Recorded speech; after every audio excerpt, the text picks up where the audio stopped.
क्या आपको कभी ऐसा लगता है कि आप एक भरी मीटिंग में बिल्कुल सही बात कह रहे हैं, लेकिन सामने वाला आपकी बात समझ ही नहीं पा रहा? क्या आप कभी घर पर अपनी बात समझाते समझाते थक जाते हैं और मन में सोचते हैं, ये लोग मेरी बात समझते क्यों नहीं? क्या मैं पागलों से घिरा हुआ हूँ? अगर आपको भी ऐसा लगता है कि आपके आसपास के लोग या तो जानबूझकर आपकी बात नहीं समझते, या वो मूर्ख हैं, तो आज का ये वीडियो आपके लिए है। नमस्कार दोस्तों, बुक समरी वाईटी में आपका स्वागत है। आज हम जिस किताब की बात कर रहे हैं, उसका नाम ही है सराउंडेड बाय इडियट्स, जिसे लिखा है थॉमस एरिक्सन ने। ये किताब एक बहुत बड़ा राज खोलती है, वो लोग मूर्ख नहीं हैं, वो बस आपसे अलग हैं। और आज हम सीखेंगे कि इन अलग लोगों को कैसे समझा जाए और उनके साथ कैसे काम किया जाए। चलिए शुरू करते हैं। थॉमस एरिक्सन एक कम्युनिकेशन एक्सपर्ट हैं। कई सालों तक हजारों लोगों के साथ काम करने के बाद उन्होंने पाया कि हम सब एक ही तरह से नहीं सोचते, नहीं एक तरह से बात करते हैं। हम अक्सर यह गलती करते हैं कि हम मानते हैं, जैसा मैं हूं वैसे ही सब हैं। और जब कोई हमारी तरह बर्ताव नहीं करता, तो हम उसे गलत या इडियट मान लेते हैं। एरिक्सन इस समस्या को सुलझाने के लिए एक बहुत ही सरल लेकिन शक्तिशाली मॉडल का उपयोग करते हैं, जिसे डिस्क मॉडल भी कहा जाता है। उन्होंने इसे आसान बनाने के लिए 4 रंगों में बांट दिया है: रेड, लाल, येलो, पीला, ग्रीन, हरा और ब्लू, नीला। ऑथर कहते हैं कि दुनिया में हर इंसान इन 4 में से किसी एक रंग का डोमिनेंट यानी प्रमुख व्यवहार रखता है। कुछ लोग 2 रंगों का मिश्रण भी होते हैं, लेकिन एक रंग हमेशा हावी रहता है। अगर आप समझ गए कि आप किस रंग के हैं और सामने वाला किस रंग का है, तो आपकी 90% कम्युनिकेशन समस्याएं खत्म हो सकती हैं।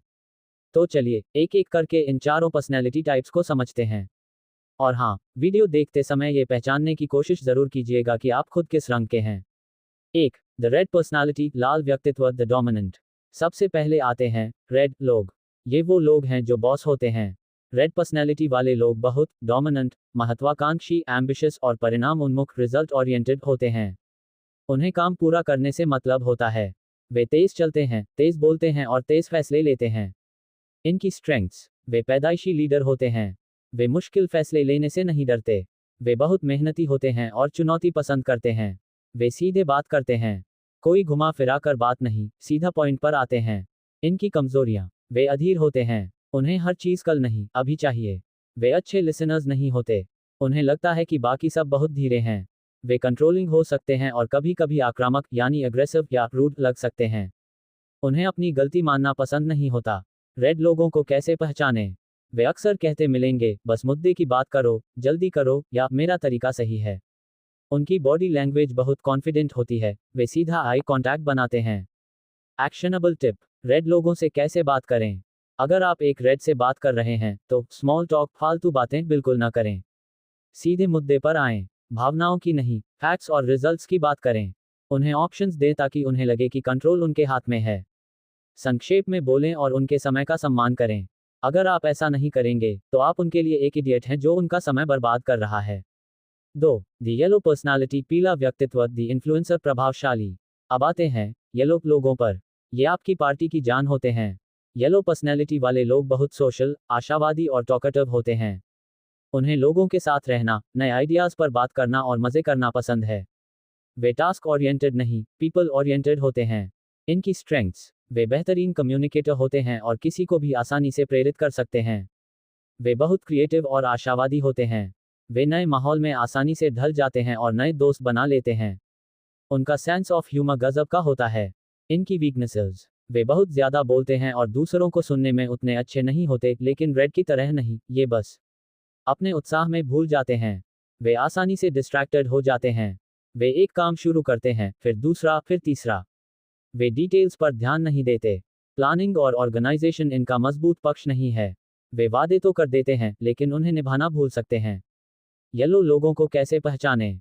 वे हमेशा मुस्कुराते रहते हैं, बहुत ज्यादा हाथ हिलाकर, गेस्चर्स दिखाकर बात करते हैं और अक्सर कहते हैं, अरे वाह, क्या जबरदस्त आइडिया है, या चलो कुछ मजेदार करते हैं।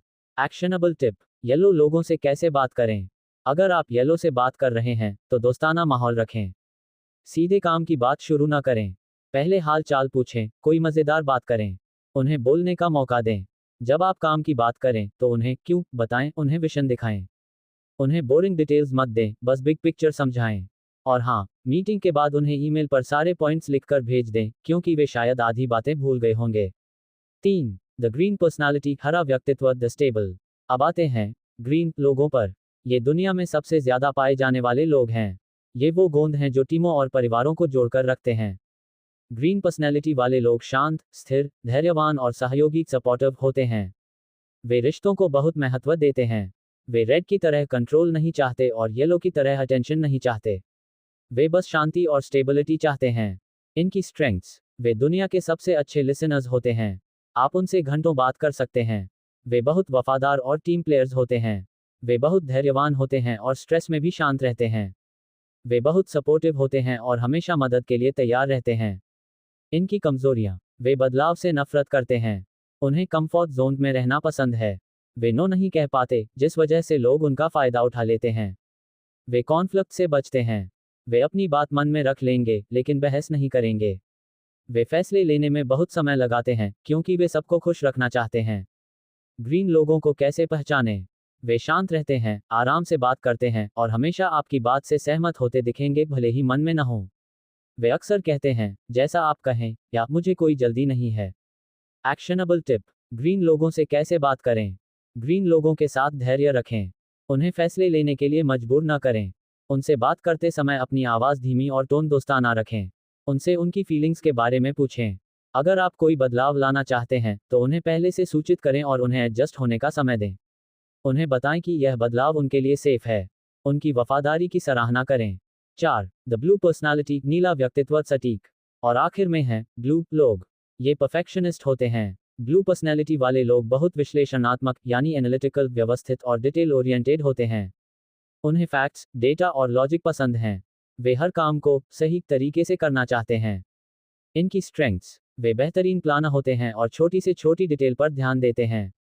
वे बहुत डिसिप्लिन्ड और ऑर्गेनाइज्ड होते हैं। उनकी क्वालिटी का स्टैंडर्ड बहुत हाई होता है। वे भावनाओं में बहकर नहीं, बल्कि सोच समझकर फैसले लेते हैं। इनकी कमजोरियां, वे ज़रूरत से ज़्यादा विश्लेषणात्मक हो सकते हैं, जिससे फैसले लेने में देरी होती है, जिसे एनालिसिस पैरालिसिस कहते हैं। वे छोटी छोटी बातों या गलतियों पर अटक जाते हैं। वे जल्दी किसी पर भरोसा नहीं करते। वे थोड़े निराशावादी पेसिमिस्टिक हो सकते हैं, क्योंकि वे हमेशा क्या गलत हो सकता है, व्हाट कुड गो रॉन्ग के बारे में सोचते हैं। ब्लू लोगों को कैसे पहचानें? वे ज़्यादा बात नहीं करते, लेकिन जब करते हैं तो सटीक करते हैं। वे सवाल बहुत पूछते हैं, क्यों, कैसे, इसका सबूत क्या है। वे व्यवस्थित दिखेंगे, उनकी डेस्क साफ होगी। एक्शनेबल टिप: ब्लू लोगों से कैसे बात करें? ब्लू लोगों से बात करने से पहले अपना होमवर्क पूरा कर लें। तथ्यों, डेटा और सबूतों के साथ तैयार रहें। भावनाओं की बातें न करें, तर्क की बातें करें। उन्हें सोचने और विश्लेषण करने का समय दें। उन्हें जल्दी फैसला लेने के लिए मजबूर न करें। अगर आप उन्हें अधूरी जानकारी देंगे तो वे आपको इडियट समझेंगे जो बिना तैयारी के आ गया है। तो ये थे 4 रंग: रेड, येलो, ग्रीन और ब्लू। अब आप शायद सोच रहे होंगे कि आप किस रंग के हैं, या आपके बॉस, आपके पार्टनर या आपके दोस्त किस रंग के हैं। इस किताब का सबसे बड़ा सबक ये नहीं है कि लोगों को रंगों में बांट दिया जाए। सबसे बड़ा सबक है सेल्फ अवेयरनेस, आत्म जागरूकता और अडेप्टेबिलिटी, अनुकूलनशीलता। पहला कदम, खुद को पहचानिए। क्या आप एक रेड हैं जो हमेशा जल्दी में रहता है, या एक ग्रीन है जो नहीं कह पाता? जब आप अपनी कमजोरियों को समझ जाते हैं, तभी आप उन्हें सुधार सकते हैं। दूसरा कदम, दूसरों को पहचानिए। जब आपका बॉस आप पर चिल्लाता है, शायद वो रेड है, तो उसे व्यक्तिगत रूप से न लें। वो आपसे नफरत नहीं करता, वो बस वैसा ही है। उसे काम जल्दी चाहिए। तीसरा और सबसे जरूरी कदम, अपनी स्टाइल को अडैप्ट, अनुकूलित करें। ऑथर कहते हैं कि हमें गोल्डन रूल, सुनहरा नियम को भूलना होगा, जो कहता है, दूसरों के साथ वैसा व्यवहार करो जैसा तुम अपने लिए चाहते हो। हमें प्लैटिनम रूल अपनाना होगा, जो कहता है, दूसरों के साथ वैसा व्यवहार करो जैसा वो अपने लिए चाहते हैं। अगर आप एक ब्लू हैं और आपका दोस्त येलो है, तो उसे 50 पन्नों की रिसर्च रिपोर्ट मत भेजिए। उसे बस फोन करके उत्साह से आइडिया बता दीजिए। अगर आप रेड हैं और आपका कोई कर्मचारी ग्रीन है, तो उस पर चिल्लाए मत। उसे आराम से फीडबैक दीजिए और उसे बदलाव के लिए समय दीजिए। सारांश: कोई भी रंग अच्छा या बुरा नहीं है। एक सफल टीम को चारों रंगों की जरूरत होती है। हमें काम पूरा करने के लिए रेड्स चाहिए, नए आइडियाज और मोटिवेशन के लिए येलोज चाहिए, टीम को जोड़े रखने और स्थिरता के लिए ग्रीन्स चाहिए, और यह सुनिश्चित करने के लिए कि काम सही हो, ब्लूज चाहिए। जिस दिन आप ये समझ जाएंगे कि लोग इडियट्स नहीं हैं, वो बस एक अलग रंग के हैं, उस दिन आपके रिश्ते, आपका करियर और आपका जीवन, सब कुछ बेहतर हो जाएगा। तो ये थी सराउंडेड बाय इडियट्स की समरी। आपने खुद को किस रंग में पाया? और आपके आसपास के लोग किस रंग के हैं? हमें नीचे कमेंट्स में ज़रूर बताएं। अगर आपको यह वीडियो पसंद आया और आपने इससे कुछ नया सीखा है, तो प्लीज़ इस वीडियो को लाइक करें, अपने दोस्तों और परिवार के साथ शेयर करें, खासकर उनके साथ जिनसे आपकी नहीं बनती, और अगर आप नए हैं तो बुक समरी YT को सब्सक्राइब करना ना भूलें। हम आपके लिए ऐसी ही जीवन बदलने वाली किताबों की समरी लाते रहेंगे। देखने के लिए धन्यवाद।